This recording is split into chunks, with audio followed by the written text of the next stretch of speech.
Bwana Yesu Kristo asifiwe. Natumaini ya kwamba nyinyi nyote mko salama. Mada ya ibada yetu ilikuwa ni athari za kujitenga na Bwana Mungu wa Israeli. Na tukasoma kitabu cha Samueli wa kwanza chapter number 8 verse 1 to 7. Na Biblia inasema hata Samueli alipokuwa mzee aliwafanya wanawe wawe waamuzi juu ya Israeli. Na jina la mwanawe mzaliwa wa kwanza aliitwa Yoeli, na jina la wa pili Abia. Walikuwa waamuzi katika Beersheba, ila wanawe hawakuenda katika njia zake, bali waliziacha ili wapate faida, wakapokea rushwa na kupotosha hukumu. Ndipo wazee wote wa Israeli wakakutana pamoja, wakamwendea Samueli huko Rama, wakamwambia, angalia, wewe umekuwa mzee na wanao hawaendi katika njia zako. Basi tufanyie mfalme atuamue, mfano wa mataifa.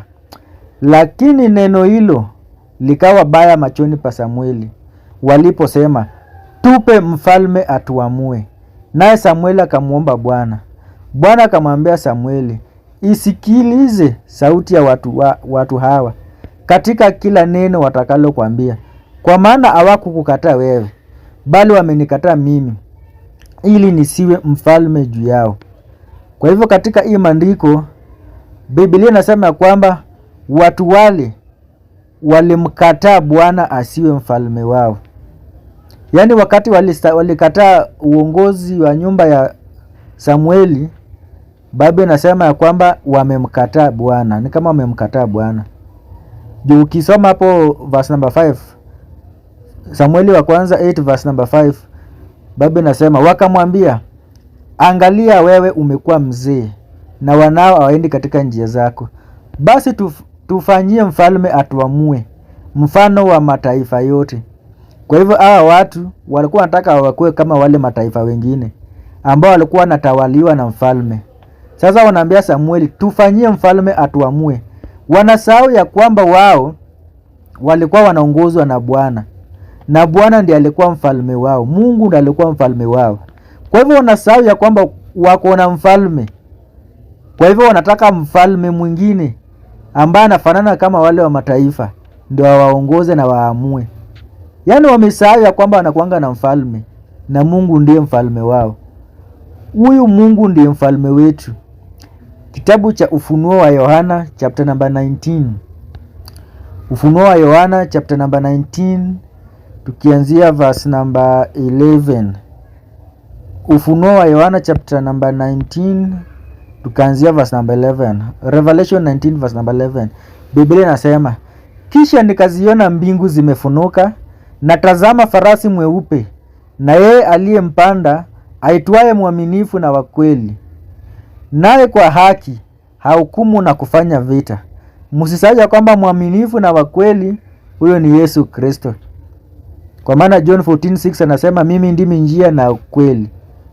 Kwa hivyo huyu mwaminifu ambao anaongea kwake ni Yesu Kristo.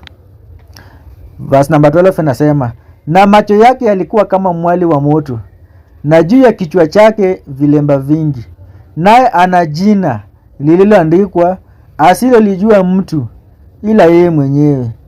Naye amevikwa vazi lililochovya katika damu, na jina lake aitwa Neno la Mungu.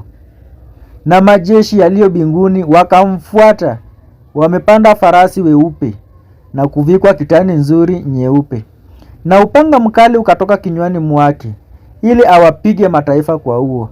Naye atawachunga kwa fimbo ya chuma, naye atakanyaga shinikizo la mvinyo wa ghadhabu ya hasira ya Mungu Mwenyezi.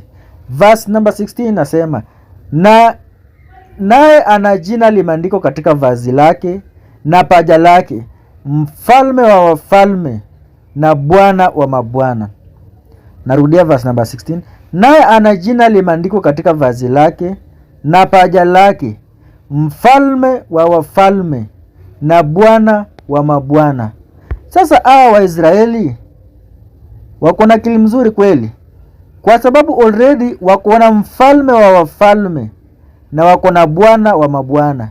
na bado wanaambia Samueli ya kwamba wamfanyie mfalme ambaye atawaamua. Sasa kama Bwana ndo mfalme wa wafalme wote, na hawa wanataka Samueli awafanyie mfalme mwingine ambaye atakayewaamua, sinamaanisha watu akili yao haiko mzuri. Already wako na bwana wa mabwana ambaye ni mfalme wa wafalme, na bado wanataka mfalme mwingine.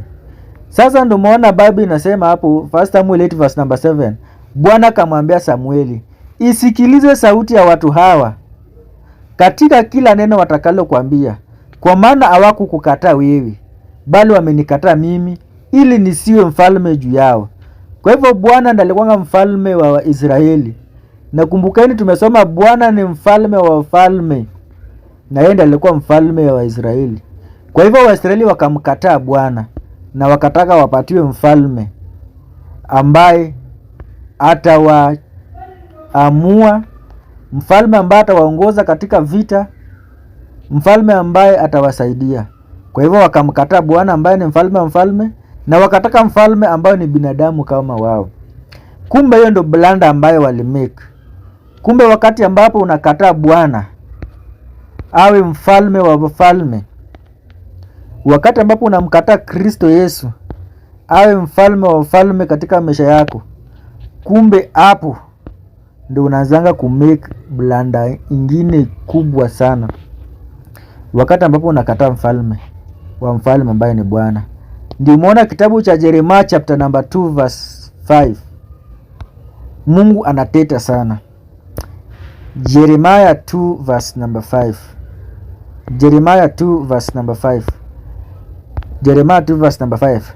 Mungu anasema, Bwana asema hivi, baba zenu waliona dhuluma gani kwangu, hata wakafarakana na mimi, wakaufuata ubatili, nao wakawa ubatili.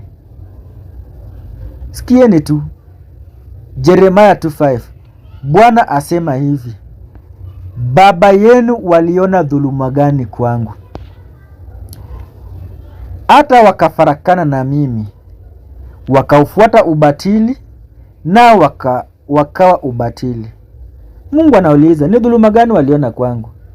Hebu tusome andiko kwa Biblia ya Kizungu. Kitabu cha Jeremiah chapter number 2 verse 5. Jeremiah 2 verse number 5 kwa Kizungu. Jeremiah 2 verse number 5. Kitabu cha NIV version. Jeremiah chapter 2 verse number 5. Bible inasema, this is what the Lord says, what fault did your ancestors find in me, that they strayed so far from me? They followed worthless idols, and they became worthless. Jeremiah 2:5. This is what the Lord says, what fault did your ancestors find in me, that they strayed so far from me? They followed worthless idols, and they became worthless themselves. Kwa hivyo wakati ambapo tunamwacha Bwana Mungu wetu aliye wa kweli, aliye wa kipekee, ili tukafuate kitu kingine kando na yeye, kitu kingine kituongoze, mwanadamu mwingine atuongoze kando na Bwana, tunakuwa watu ambao wanaitwa worthless. Tunakuwa watu ambao wanaitwa worthless. Sasa Mungu anauliza, what fault did we find in him? Ni makosa gani tulipata kwake? Makosa gani tumeona kwake? Anauliza hata wale wa Israeli ambao walimkataa wakisema apewe mfalme mwingine. Ni makosa gani mliona kwake ndio mkatafuta mfalme mwingine? Kwa hivyo wakati ambapo hawa watu walitaka mfalme mwingine, inamaanisha kwamba walimkataa Bwana. Na Bwana mkimkataa, na mjue na yeye pia ako na uwezo wa kuwakataa. Na sisi kukataa Bwana ndio mwanzo ya kuanguka kwetu. Ndio mwanzo wa kuanguka kwetu. Ndio maana Biblia inatuonya. Kitabu cha Waebrania wa pili chapter number 1 verse 2 to 3. Waebrania wa pili 2 1 to 3. Biblia inasema, kwa hiyo imetupasa kuyangalia zaidi hayo yaliyosikiwa, tusije tukayakosa. Kwa maana ikiwa lile neno lililonenwa na malaika lilikuwa imara, na kila kosa na uasi ulipata ujira, sisi je, tutapataje kupona tusipojali uokovu mkuu wa namna hii, ambao kwanza ulinenwa na Bwana, kisha ukadhibitika kwetu na wale waliosikia? Kwa hivyo tujali sana uokovu ambao tumepokea kwa Mungu, kwa maana tutaweza kupona tusipojali uokovu. Kristo ndiye uokovu wetu. Kwa hivyo tumjali sana. Wale watu wakati walimkataa Bwana, wakasema ya kwamba wapewe mfalme ambaye ni binadamu. Hao watu walipitia mashida mingi, na wakaambiwa na Samueli, huyo mfalme ambaye mnataka atanyakua mashamba zenu. Wakafikiria ni uongo. Watachukua watoto wenyu wakwe wawafanyie kazi huko. Wakafikiria ni uongo. Hiyo tu bado ni hiyo kitabu cha Yeremia. Kitabu cha Yeremia. Samueli wa kwanza 8 verse number 1. Samueli wa kwanza 8 verse number 1.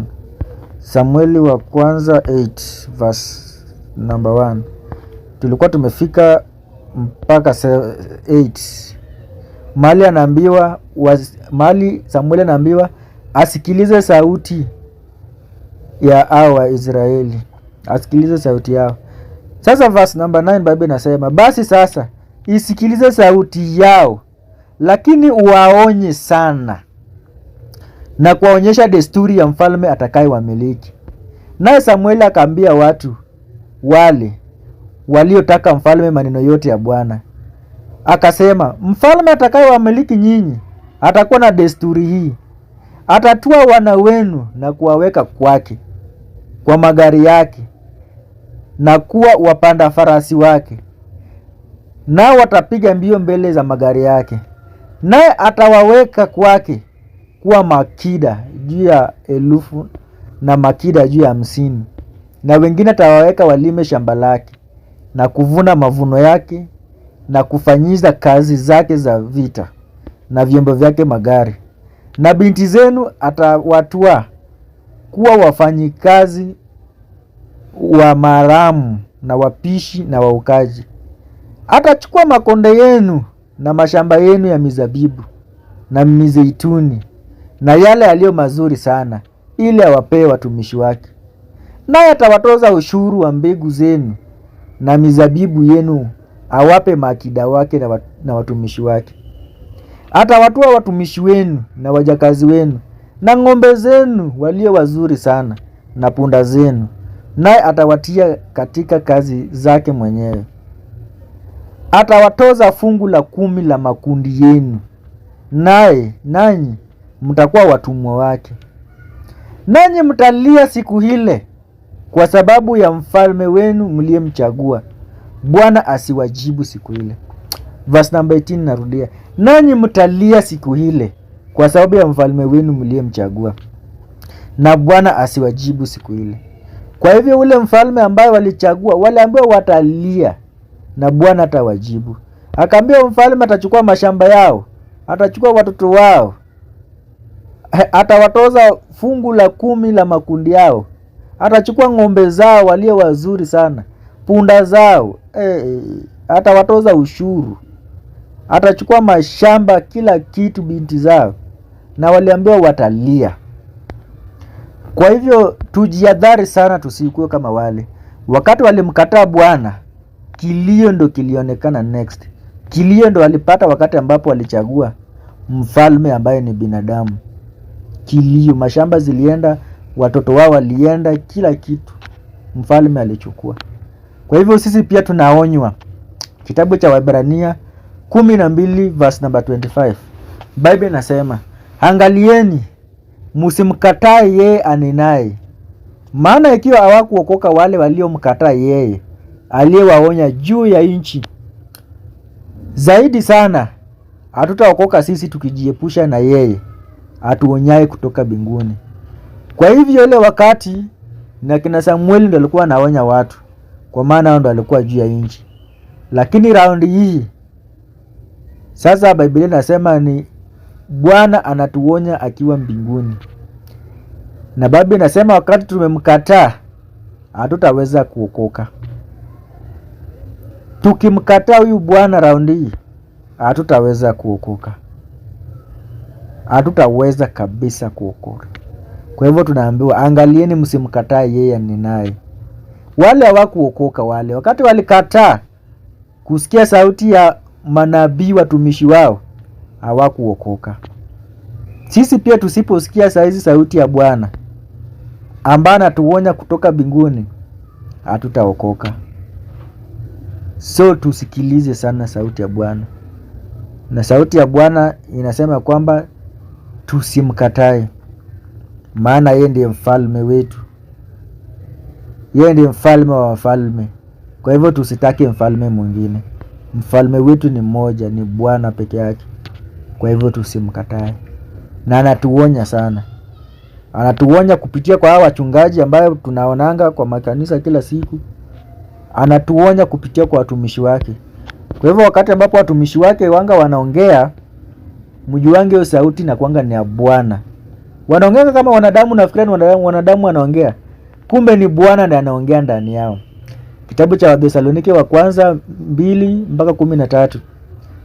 Wathesalonike wa kwanza 2:13.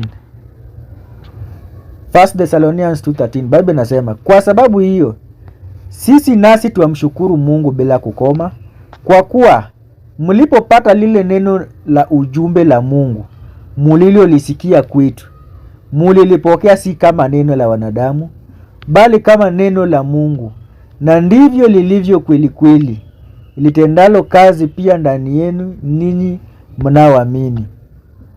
Kwa hivyo lile neno ambao watumishi wanga wanasema, wale watumishi wa kweli wa Mungu, lile neno ambao wanasemanga wakihubiri, wakifunza, hilo neno linakuanga ni neno la Mungu. Alikuangi kama neno la wanadamu. Though wanaiongea kama wanadamu, lakini hilo neno linakuanga ni neno la Mungu. Ni Mungu mwenyewe ndiye anaongeanga. Hiyo sauti unasikianga mtumishi akihubiri, akifunza, hiyo ni sauti ya Mungu. Ni Mungu ndo anga anaongeanga. Ndio nasikia Biblia inasema, kwa sababu hiyo sisi nasi tuamshukuru Mungu bila kukoma, kwa kuwa mlipopata lile neno la ujumbe la Mungu mliosikia kwetu, mulilipokea si kama neno la wanadamu, bali kama neno la Mungu, na ndivyo lilivyo kweli kweli. Kwa hivyo hilo neno linakuwa ni neno la Mungu, si neno la wanadamu. Kitabu cha Mathayo 10:19 Biblia inasema, lakini hapo watakapopeleka msifikiri jinsi mtakavyosema, maana mtapewa saa ile mtakayosema, kwa kuwa si ninyi msemao, bali ni Roho wa Baba yenu asemaye ndani yenu. Kwa hivyo wakati ambapo watumishi wa kweli wa Mungu wanaongea neno la Mungu, si wao wanga wanaongea, ni Roho wa Bwana ndiye anaongeanga akiwa ndani yao. Kwa hivyo sauti ambayo unasikianga hiyo ikikufundisha, ikikuhubiri, juanga ya kwamba hiyo ni Roho wa Bwana ndio wanga anaongeanga. Kwa hivyo wakati watumishi wanatufundisha, wale wa kweli, tusikilize na tutende, tusiwakatae. Tusijaribu kuwakataa. Tusijaribu hata siku moja kuwakataa. Kwa maana tukiwasikiliza, ni Bwana ndo wanga tunasikiliza. Nimewaambia sauti ambayo inakuanga ndani yao ikiongeanga na unafikiranga ni sauti yao, hiyo ni sauti ya Bwana. Kwa hivyo tukisikiliza hiyo sauti, ni Bwana ndo tunasikilizanga, ni Mungu tu ndo wanga tunasikilizanga. Kitabu cha Luka 10:16. Hiyo inapatikana kitabu cha Luka 10:16. Biblia inasema, Luka 10:16, Biblia inasema, awasikilizaye nyinyi anisikiliza mimi, naye awakatae nyinyi anikataa mimi, naye akatae mimi amemkataa na yeye aliyenituma. Luka 10:16. Awasikilizaye nini ananisikiliza mimi. Kwa hivyo wakati Waisraeli walikuwa wakisikiliza, wakati Waisraeli walikuwa wakisikia Samueli akiongea, kumbe ni Bwana ndo alikuwa nasikiliza, ni Yesu ndo alikuwa nasikiliza. Kwa sababu hiyo Samueli unafikiria ni sauti ya mwanadamu inaongea, kumbe hiyo si sauti ya Samueli. Hiyo ni sauti wa Roho wa Bwana ninaongea ndani ya Samueli, ikiongea na Waisraeli. Kwa hivyo awasikilizaye nyinyi ananisikiliza mimi. Kwa maana tumejifunza kumbe Roho Mtakatifu wa Bwana ndiye anaongeanga ndani ya watumishi wake wa ukweli. Kwa hivyo ukisikia mtumishi wa kweli anahubiri Injili, neno la Mungu, juange sauti ni ya Bwana, ni Roho Mtakatifu ndiye anaongea. Tumesoma hapo kwa Luke 10:16. Awasikilizaye nyinyi anisikiliza mimi. Kwa hivyo wakati tukisikia hiyo sauti ni Bwana ndo tunasikianga. Na tukikataa hiyo sauti inaendelea, naye awakatae nyinyi anikataa mimi. Kwa hivyo tukiwakataa watumishi wa Bwana au manabii wa Bwana wa kweli au apostles wa Bwana wa kweli au wachungaji wa Bwana wa kweli, wakati tumewakataa, kumbe wanga tunamkataa Bwana Yesu Kristo. Kwa hivyo wakati wale watu walimkataa Samueli na nyumba yake, wanasema Samueli amekuwa mzee. Kwa hivyo wanaambia Samueli awafanyie Bwana, awatafutie Bwana ambaye atawaongoza. Kwa hivyo walipokataa Samueli, walikuwa wamemkataa Bwana. Tumeona hapa ya kwamba awakatae nyinyi anikataa mimi. Kwa hivyo walikuwa nakataa Bwana. Ndio maana Mungu anaambia Samueli, isikilize sauti ya watu, wafanyie venye wanataka. Kwa maana wajakukataa wewe, wamenikataa mimi, ili nisiwe mfalme juu yao. Na Mungu pia tukimkataa, na yeye pia si anatukataa. Yeye pia anatukataa. Kitabu cha Timotheo wa pili 2 mstari wa 12. 2 Timothy 2:12. 2 Timothy 2:12. Biblia inasema, kama tutastahimili tutamiliki pamoja naye. Kama tukimkana, yeye naye atatukana sisi. Kama tukimkana, tumkatae, na yeye pia atatukataa sisi. Ndimona pale kwa kitabu cha Samueli wa kwanza chapter number 8, mahali tulimalizia, Bwana Samueli anawaambia ya kwamba mtamtafuta Bwana hiyo siku na Bwana atawasikiliza. Na anawaambia mtalia kwa sababu ya huyo mfalme. Anawaambia mtalia. Hiyo ni Samueli wa kwanza 8:18. Nanyi mtalia siku ile kwa sababu ya mfalme wenu mliyemchagua. Bwana asiwajibu siku ile. Kwa nini Bwana hatawajibu? Kwa maana Bwana atakuwa amewakataa. Bwana akikukataa akujibu. Sasa wanaambiwa watalia. Mungu wakati ambapo tunamuonyesha kwamba tumjali, na yeye pia atatuonyesha kwamba hata yeye pia atujali. Kitabu cha Waebrania 8 tunaanza verse number 8. Biblia inasema, maana awalaumupo asema, angalia siku zinakuja, asema Bwana, nami nitawatimizia nyumba ya Israeli na nyumba ya Yuda agano jipya. Alitakuwa kama agano lile nililoagana na baba zao katika siku ile nilipowashika mikono yao niwatoe katika nchi ya Misri. Kwa sababu hawakudumu katika agano langu, mimi nami sikuwajali, asema Bwana. Narudia hiyo ya mwisho, statement ya mwisho. Biblia inasema, kwa sababu hawakudumu katika agano langu, mimi nami sikuwajali, asema Bwana. Yaani hawakudumu katika agano lake. Yaani walikataa agano lake, walimkataa. Sasa Mungu naye anasema yeye pia hakuwajali. Kwa hivyo tuchunge sana. Tuchunge sana, tujiangalie sana. Tujiangalie sana. Tusimkatae Bwana. Tukimkataa Bwana, na yeye pia atakuja katukataa.